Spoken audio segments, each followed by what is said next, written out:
your television passport to the exciting, colorful world of adventure. And here to present the actual films of tonight's bold journey is John Stephenson. Good evening, ladies and gentlemen. This is the story of a journey that failed and yet succeeded beyond expectation. The Barranca de Cobre has been called the Lost Canyon of Mexico. According to some of our magazines, it's an enormous, unexplored wonderland full of untold mysteries. Inspired by the challenge of these stories, Mr. Romain Wilhelmsen of Pasadena, California, set forth to become the first man to explore this wilderness. But when he reached the canyon, it was incredibly beautiful, yes, but it was neither lost nor unexplored. Then the unexpected reward. Mr. Wilhelmsen encountered, then became the first man to photograph a remote tribe of semi-civilized Indians who still practice rites of sacrifice. We'll meet Mr. Wilhelmsen and journey with him 1,000 years back into history in just a moment. How are you, Mr. Wilhelmsen? It's nice to have you back with us again. Thank you, John. We enjoyed your experiences in the lost city of Barranca the last time. Now, are the stories of the Barranca de Cobre, the Copper Canyon, a hoax or not? No, John. I wouldn't say that they're a hoax. I think there has been some very imaginative writing been done about it. But as a legend hunter, I had to get down there and see just what these stories were. But when you got there, you found out that someone had been there before. Now, how long ago was this incident? Well, the canyon was discovered in 1588 by Father Trapas, and since then, people have been coming and going to it. It's not undiscovered. It's not unknown. Mm-hmm. Well, how do the pagans fit into your journey? As I was coming out of the Barranca de Cobre, I came across this fascinating Father Trapas, the tramp they call him, because he tramps up and down the mountains looking for Indians to civilize. And he told us that among the different Tarahumara Indian tribes of the area, there are several that had reverted to complete barbarism. But now I'm getting ahead of my story, John. Let's save it. All right, Mr. Wilhelmsen, where do we start? We started, John, at Chihuahua, the city of Chihuahua, about 300 miles south of the Texas border. Let me introduce my partner, Sergio Camaleche from Sonora, Mexico. He's a Mexican. It's always good to take somebody who's native to the country along with you when you go into these foreign areas. Another star of this picture, perhaps, would be this old car. It's over a generation old, but by golly, it really did the trick. You have to have a car like this. It has a high center board you can go on through. There's about 100 miles of paved road stretching west from Chihuahua, going into the area. We're not interested in that stretch of the road, but we are interested where the pavement leaves off and we get into the plains leading up to the foothills of the Sierra Madre Mountains of northern Chihuahua. Very few vehicles will travel this area. A couple of trucks and jeeps go through. Very, very few automobiles, if any. Now, the whole is nothing but a series of barrancas, which in Spanish means canyon. The whole area is nothing but a series of canyons. We are now looking into the famous Barranca de Cobre, the Canyon of Copper, which is supposed to be the unmeasured mystery of the Western Hemisphere. It's supposed to be a very difficult place to get to. I've heard that some people, some well-organized expeditions, it's taken them 10 and 15 days to reach it. Actually, John, we reached it in our automobile only 2 days out of Chihuahua. Mm-hmm. And instead of being such an unmeasured mystery, we find up on top of the rim of the Barranca de Cobre an airport. A landing strip large enough to handle a DC-3 airplane. Here also is the lodge of the governor of Chihuahua, Governor Barrunda, overlooking the Barranca de Cobre. In other words, the place is not as mysterious and is not unexplored as I had been led to believe. Well, that must have been a big disappointment, Mr. Wilhelm. Well, it was, but I don't want to sell the place short. If nothing else, John, we decided to be the first to walk down the canyon, or at least I would be the first gringo to actually walk down on my own 2 feet. We got ourselves a half-breed Tarahumara Indian guide by the name of Julio, began our descent into the canyon. The rim of the canyon is about 10,000 feet from sea level, and it's quite cold up there. Every evening it goes below freezing. We had to let all the water out of the car so it wouldn't freeze up. But as you go on down, you'll notice that we ran into the semi-tropical area and then finally got right down into the tropics of the Barranca de Cobre. I was always using the water. I was quite thirsty at all times. As we climbed down a ways, we spotted ruins at the bottom of this canyon. Now, you know how I am with ruins, John. I can't stay away from them. I always have the idea I'm going to find a lost mission or a lost mine or something, and so we made directly for these ruins. It's rather tough walking down a canyon like this. You're constantly putting the brakes on. We weren't riding. And so my feet became quite tired. I think that's the only casualty of this whole trip, John, were my dogs. As I took a rest, our mule train caught up to us and went on down. We had to almost hang over the rim of the canyon to take these pictures. The trail, in most cases, is nothing but about a foot wide, and when these mules go by, you have to get out of the way. They went on down before we did. Way on the bottom, you might notice down there the Rio Urique. It's the river that travels beneath and right down the center of this Barranca de Cobre.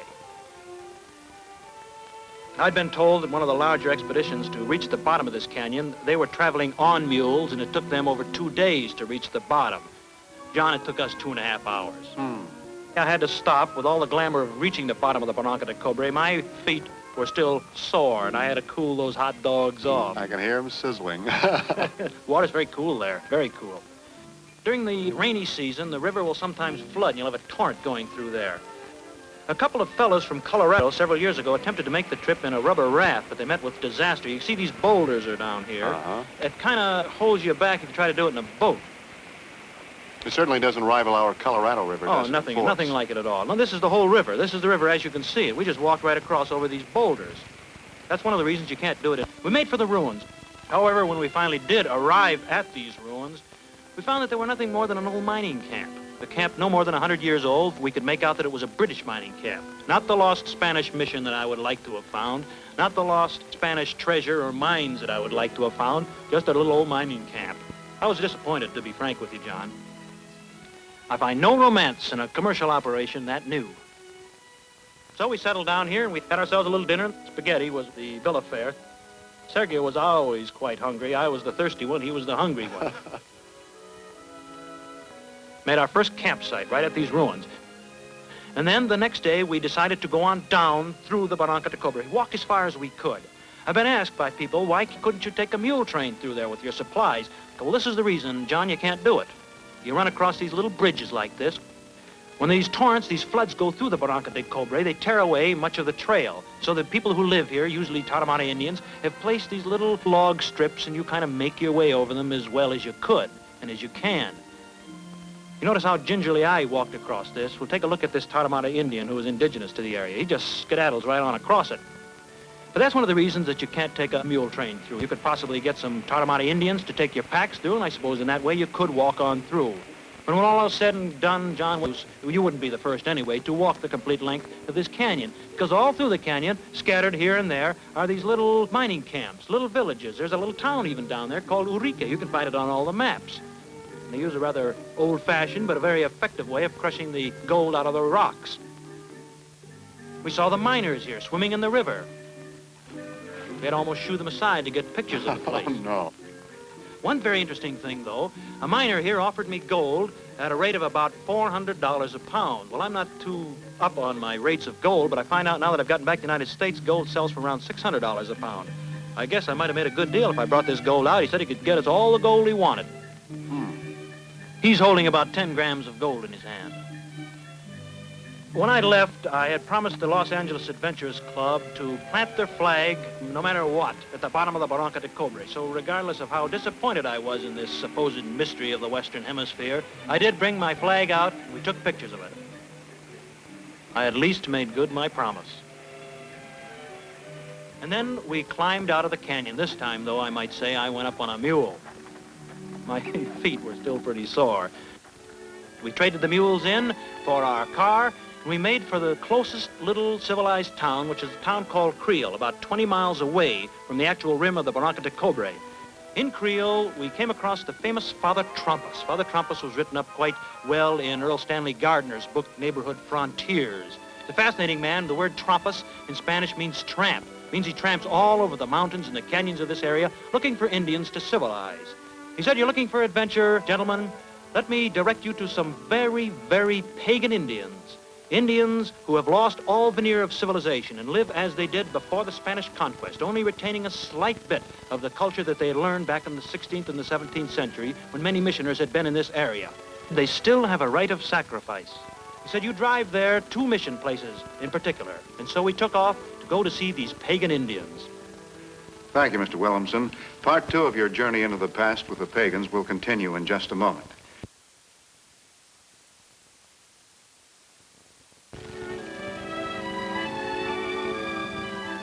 We traveled away from Creole, John, on a nondescript trail, a road, perhaps you might say, occasionally used by engineers, miners, or lumbermen, until we came across one of the tributary barrancas of the famous Barranca de Cobre itself. Way down on the bottom, as we had been told, we saw the mission Basiwade. We saw a great deal of activity going down there. Tarahumara Indians, now practicing and going through their religious ceremonies that they harken back to the time when the missioners were there during the 16th, the 17th, and the 18th century. As you probably remember, the missioners at that time left Mexico in 1760, and these particular Indians, this tribe of Indians, had never before been contacted, or never since, by the missioners. Now they live in a semi-state of barbarism.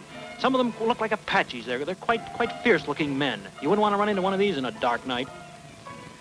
Señor Joe Gondara was with us. Gondara is one of the head men of the Pemex travel agency in Mexico. He had been here several years before, but actually these Indians had become so doped up that they ran him off. He was never able to get pictures of them. When he heard that we too wanted to go to this tribe, he armed himself and he said, between the three of us, there are strength in numbers. And so the three of us went together. You notice those bayonets, John? Those are bayonets that were used in the Mexican Maximilian Wars back in 1860. The guns have all molded and rotted away, but they still have the bayonets. The women came in. The women are always completely separate from the men in these ceremonies. A little thing of interest I think you'd like to hear, John, is that these women in this particular tribe are allowed to divorce their husbands, but the husbands are never allowed to divorce their wives. The Tarahumara Indians, I've been told, are the only Indians alongside of the Lacandon Indians of Yucatan that are completely savage yet. They are the most unmixed tribe in all of Mexico. Now these people will dance around before their mission. They put their hands to their mouth, make a little woo-woo as we have in our Wild West movies. They beat on a drum. One fellow will be on this particular section of the area, and he'll go. Fellow up on the mountain will go. Then these Indians will come out and dance. Anybody who wants to dance, he can dance. Just jump in. Notice how they're painted white. Reminds you of the Mau Mau natives of Africa. But again, we have the pagan rite. The man takes water, scoops it out of a pail, and he throws it to the four winds. These Indians worship the four winds, they worship the squirrel, and they worship the bumblebee. The bumblebee because he is so industrious. They drink a wine called desvino, which is made from corn. Now, into this wine, often as not, the medicine men will pour a little pinch of peyote dust, which comes from a cactus plant. And on their undernourished systems, this peyote and the desvino, the wine, sometimes turns these normally peaceful men into extremely pagan Indians. Barbaric people. They wander, they charge into the church. What was going on in that church? They never allowed us to find out. The chief walks in. He wears that band around his head, John, to keep his thoughts in. If he takes it off, his thoughts will escape. Then they chase all of the Pharisees out. They rip off their hats. They say, as young children do, if we were at the crucifixion, this is what we would have done. We would have torn everybody up. They have a Judas, a makeshift Judas, not the nice images that you have down in the larger centers, civilized cities of Mexico, but they have a little straw bundle, and they say, this is Judas. Alongside of Judas, they give Judas a wife. They tie them up alongside of these bayonets. Then these Indians will line up, and with their bows and arrows, they will attempt to shoot arrows right through Judas. But never mind, if a Tarahumara Indian ever shoots a bow and arrow at you, John, don't worry, he can't hit you. Archery is a lost art with these people. They became so angry after shooting about 50 arrows at Judas and Judas's wife, and they couldn't hit him. They were so angry with Judas that a couple of them jumped up and took their bayonets. They ripped Judas away from his post there. They tore his arms off. They ripped off his legs, pulled off his head, and they put a match to him. They said, now this is what would have happened if we were at the crucifixion. Actually, these people are 90% pagan and 10% Christian. And so with their Good Friday ceremonies over, they settle down to their fun, the games that they use. Their wrestling matches are quite a bit like the Japanese wrestling matches. You grab a man by his loincloth and you try to throw him down. Sometimes they'll be locked like this in combat for hours at a time. But then finally one will go down. And notice how good sportsmen they are. Once a man has gone down, they'll both get up and they'll shake hands. Actually, they don't shake hands. They just rub their fingers along the palms of the other man's hand. And they say, "Cuida va," which is a kind of a how are you, or there's no hard feelings. Wonderful sportsmen. These then are the Tarahumara Indians of Basiwade. We spoke to them. We were glad to have had their pictures. I'm the fellow in the middle there, John. Now, these Indians and Father Trapas had told us of a more primitive, a more remote tribe living off into this Barranca country. This tribe had been more or less on the warpath. Perhaps it looks a little dramatic, but we did carry arms with us. And the reason that we carried arms with us, that in 1948, this particular tribe that we were now going to visit had attacked a mission station, had attacked 5 Catholic nuns and the priest. The only way they could get rid of them was to shoot them off. They're normally very docile and nice people, the Tarahumara Indians, but with this peyote and with this desvino, sometimes you never can tell. We traveled over a little trail, a semi-road that led to a lumber camp. Now, this lumber camp had been in operation up to several years back, but then these Indians, under the influence of these narcotics, had come for some fancied grievance against this lumber camp. They had swept out of the hills one night and had completely burned the place down and run off those Mexicans who were operating the lumber camp. It almost takes us back to our old wild and woolly West, John. The old road that the lumbermen had used is all grown over now. We had to cut our way through, cut down logs and trees, move on through. You might notice a little trail up there. That is used by an occasional Indian buckboard. We traveled further and further into the interior of the Tarahumara countries, going more and more west, until we came to the old mission, the mission of San Jose de Cabo. People have lived in the area for many years, and they don't even know that this mission exists. This mission had been abandoned back in the 17th century.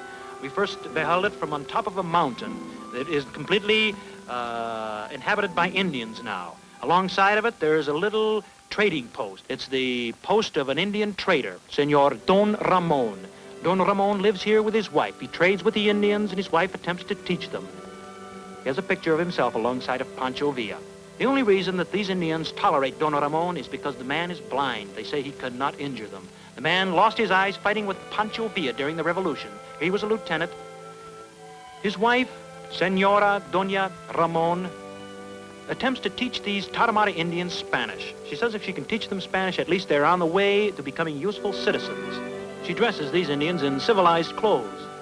Several of these girls are her own, but the rest are pure-blooded Tarahumara Indians.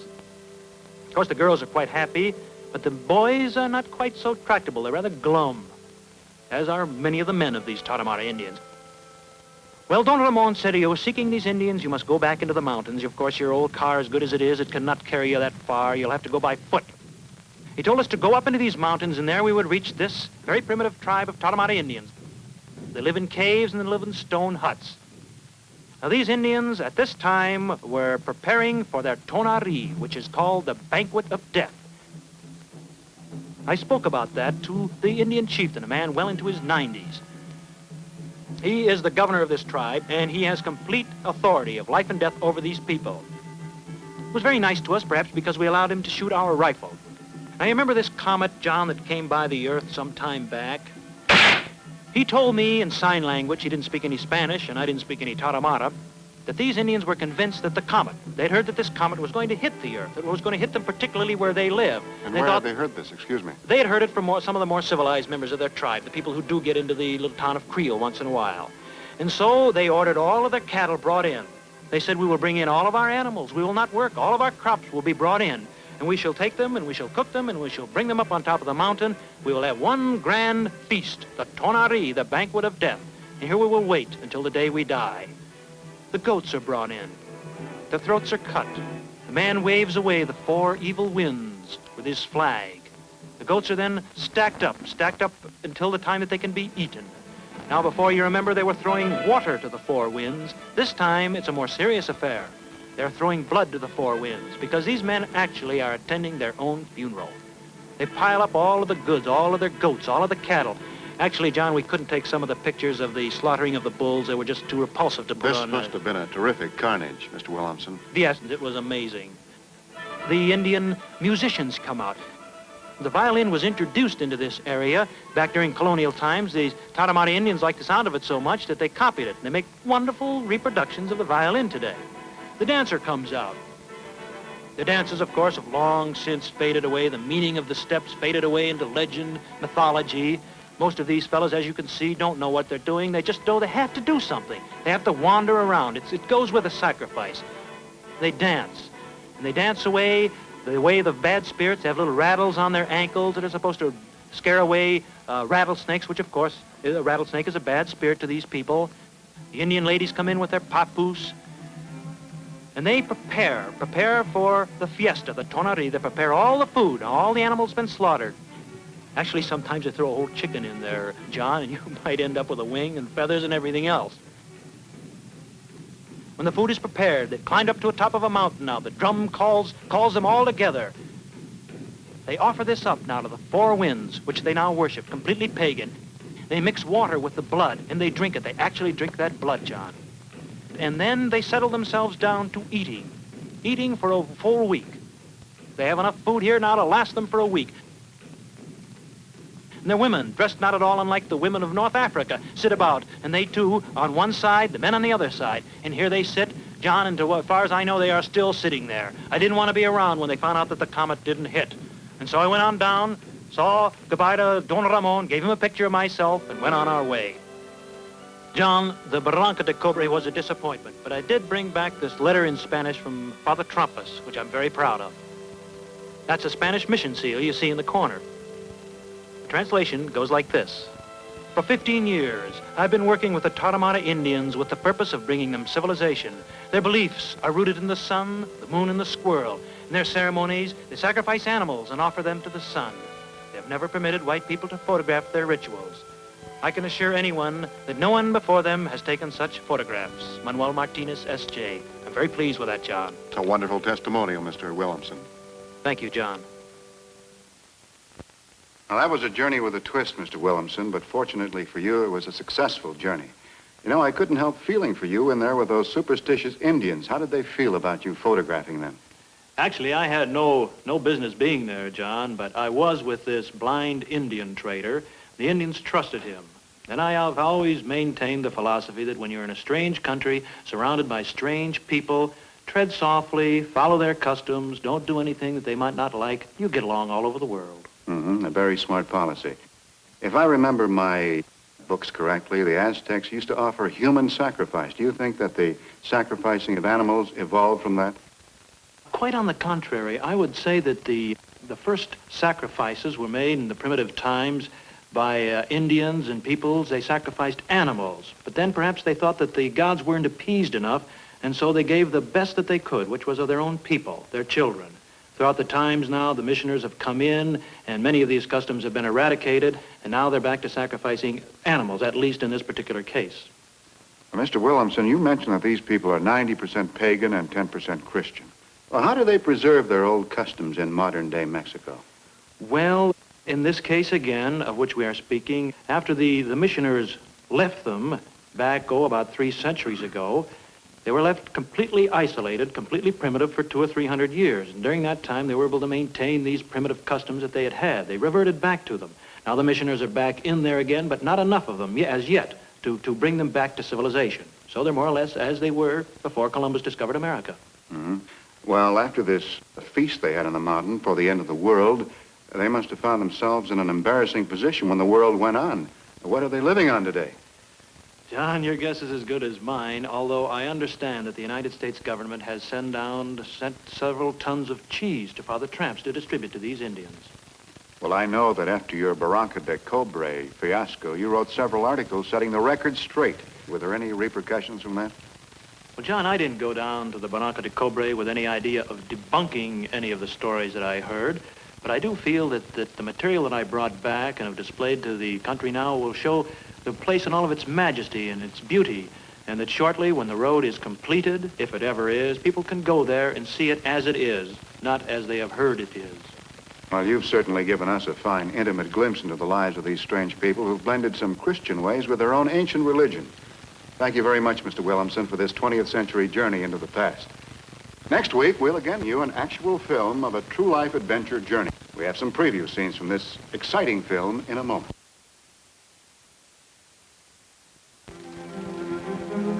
Next week, the dramatic story of a rescue in the desolate mountains of Mexico's Lower California, filmed on the spot by one of the rescuers, Mr. Milt Farney. 2 San Diego students and their instructor chose the waterless Badlands 100 miles south of the border for an innocent hiking trip. Their disappearance became one of the biggest newspaper stories in years. When the first search by the local ranchers proved fruitless, private planes came to help. With the hours ticking by and the lost trio's food and water surely gone, the United States Coast Guard and units of the Mexican Army joined the hunt. Teamwork affects the final rescue to climax next week's adventure episode, Lost.